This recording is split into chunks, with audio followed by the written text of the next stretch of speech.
Хэрхэн жирэмслэхгүйгээр хийх вэ? За тэгэхээр бид бүгдийн асуултын хариултыг бараг мэдж байгаа шүү дээ.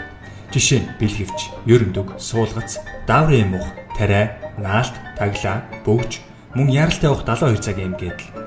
Та энэ бүгдийг мэдээд өөр тохирсноо хэрэгэлдэг бол маш сайн байна. Гэтэл та арай нөгөө гадуур нь яавал жирэмслэхгүй, хөхүүл хүүхэдтэй эмэгтэй жирэмсэлдэхгүй, бүр усанд хийвэл жирэмсэлдэхгүй энэ төр гэдэгт итгэдэг юм биш үстэй. Тэр гадуур нь яачих нь гэд хийж байхад угаасаа их бага хэмжээгээр нөгөө шингийн ялгараад орж ил байдаг. Ингээд гол алцсан хүмүүс байж л юм. Хөхүүл эмэгтэй хүүхэдтэй эмэгтэй жирэмслэхгүй гэдэг чинь бас л худлаа. Одоо ёстой төрөхгүй дээ гэж яагаад л ойр ойрхон төрчихсөн хүмүүс зөндөөл байгаа ч гэдэг. Тэгээд тэр усанд хийвэл жирэмсэлдэхгүй, анхны тохиолдолд жирэмсэлдэхгүй гэдэг чинь бүр худлаа штэ. Та жирэмслэх бүрэн боломжтой. За эсвэл та магадгүй би ийм юмнуудыг угаасаа мэдэн штэ, би хамгаалч гэж штэ гэж бодож байгаа. Тэгтэл ийм юм ихэнхдээ болоод байдаг гэвэл та итгэхгүй. Гинтэл яг хийхэр болоод мэдээж хамаг сэрэл мэдрэмж тултал төрөөл. Энэ яг миний хүсч байсан залуу эсвэл бүсгүй. Энэ мөчийг алдаж болохгүй. Үнэхээр сайхан байна. Би түүнд итгэж байна. Юу л болов гэд ичгдэг. Тэгээд дараа нь бид юу хийчих вэ? Хамгаалтгүй хийчихлээ. Одоо яах вэ? Энд тэргээд олон юм бодож байтал удалгүй нөгөө хоёр зураас хараад жирэмсэн болсноо мэднэ.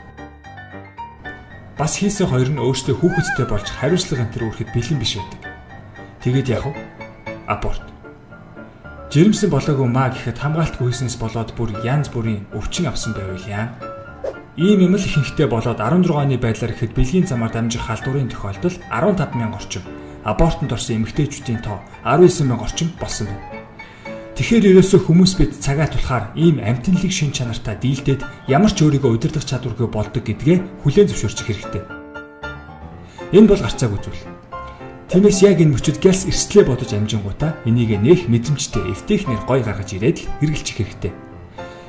Энэ бол жирэмслэхгүйгээр мөн аюулгүй хийх наад захын шийдэл мөн шүү дээ. Ирч бай, эмч бай, байнга биедээ бэлгэвчтэй явж явах хэрэгтэй. Ядаж хоёрыг нэг нь урагдчихж магадгүй шүү дээ. Тэгвэл хамгаалтгүй хийснээс ямар ялгаа авах. Энд чинь тийм ичээ санаа зовоод ах зүйл ерөөсөө биш. Харин ч орчин цагийн соёлтой боловсон өөрийгөө хамгаалдаг хүмүүсийн биедээ авч явдаг л зүйл.